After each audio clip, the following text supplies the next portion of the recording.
It is 25 minutes to 7, so we're going to go back to our breaking news this morning. Overnight, the US President Donald Trump ordered airstrikes targeting a Syrian airbase in response to Tuesday's chemical attack, which killed at least 86 people. Officials say 59 Tomahawk cruise missiles were fired from US warships. The target was the Shirat airbase, a Syrian government site from where the chemical attack was launched.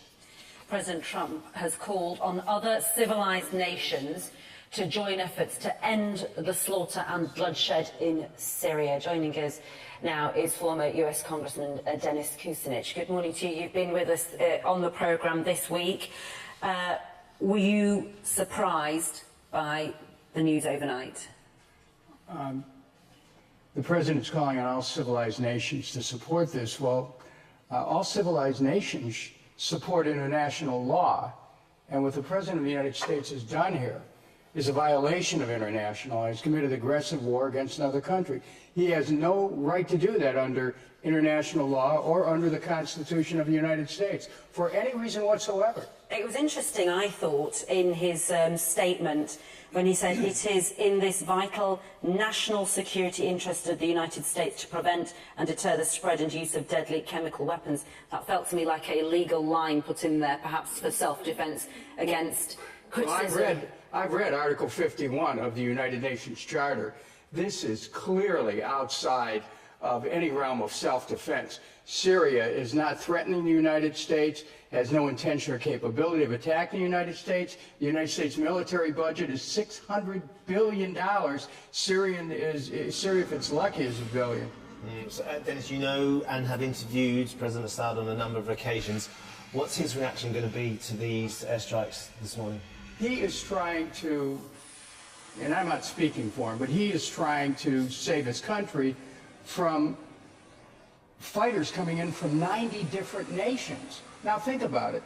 Here's the United States launching an attack that's going to give aid and comfort to jihadis who want to usurp the government of an established state. But hang on, I mean, those children were not to blame for any of this. I mean, those pictures have got to... You and I agree on the effect of the children, and you know what? Donald Trump, in 2013, sent out a tweet. He did. Saying to President Obama, don't attack Syria based on a chemical weapons attack at that time that occurred in Syria. Without congressional agreement? Well, excuse me, he said it, don't attack. He didn't say we've got it there. It would be a mistake, yeah. Congressional approval before attacking Syria. It's a big mistake if he doesn't. Okay, so the point is, why did he say that?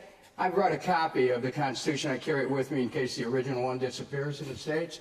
And this Constitution requires the President to go to Congress. A President of the United States cannot be prosecutor, judge, jury, executioner. Right. You can't do that. What we're seeing, though, Dennis, much of the reaction, and we had a former NATO chief and the head of Allied forces saying that actually they approve of this action. We've had the British government saying it's an appropriate response. So even though you're suggesting it's not a legal response, this is the response that many of the governments are saying actually is appropriate and was needed. Well, there are those who want to see Mr. Assad get his comeuppance. But what happens when a president of the United States decides that unilateralism is the new policy? Preemption, first rate. How about North Korea? Because yesterday in the Telegraph there was a story about consideration of action against North Korea. I mean, do you realize what we're getting into? This situation could get unhinged very quickly, and there are laws you can follow. I favor this going to a world court for an investigation. This absolutely should be investigated. But many would say that actually the West has just watched whilst Assad himself has killed his own people.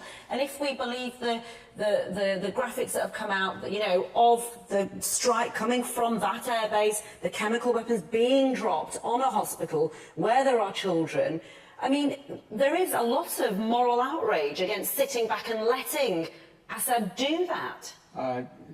There should be moral outrage about what's happening in Syria. Follow through by action. But wait, there should be moral outrage. And you know what there should be outrage about? Saudi Arabia, Qatar, Turkey, and covertly and sometimes overtly the United States and perhaps the UK being involved in action behind the scenes to knock Assad out and helping to prosecute a war that's been a proxy war. You know, this is very dangerous. This is a moment that the world should hold its breath, because if we keep going deeper into this, you know, we're going to end up with another Iraq. Except could it be a signal to Assad and the Russians that actually now is the time to negotiate his own withdrawal? Because this is just a small dot of what America can do. Once its military action is put into force, if it were to, there is no one to counter it. America is a massive military power. Well, it's not a signal. A missile is not a signal. It's, you know, $120 million or something was spent in that attack. You cannot leave diplomacy to military action. There's a difference. Now, there are people who say, well, military action is diplomacy by another Or it can encourage it. What it will do is will encourage more war. That's what it is. Yeah, what we heard Rex Tillerson saying overnight as well, that they are trying to encourage the international coalition to get together to remove Assad. That's what but it seems that that's the steps that they would like to see. Would you favour that? Do you think that is the answer? You've been to the region, you know Assad, and you understand more than we will how delicately balanced this is. Well, is removing Assad and changing the government there in Syria the answer? I would ask this question. How has regime change worked out for the international community?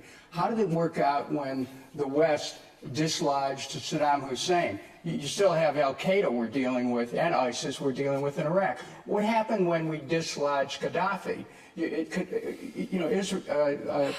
Libya descended into chaos. Yeah. Right, we don't have a very good record. And who's going to take over if we knock out Assad? You have all these factions, Al-Qaeda, Al-Nusra, ISIS, all vying for control.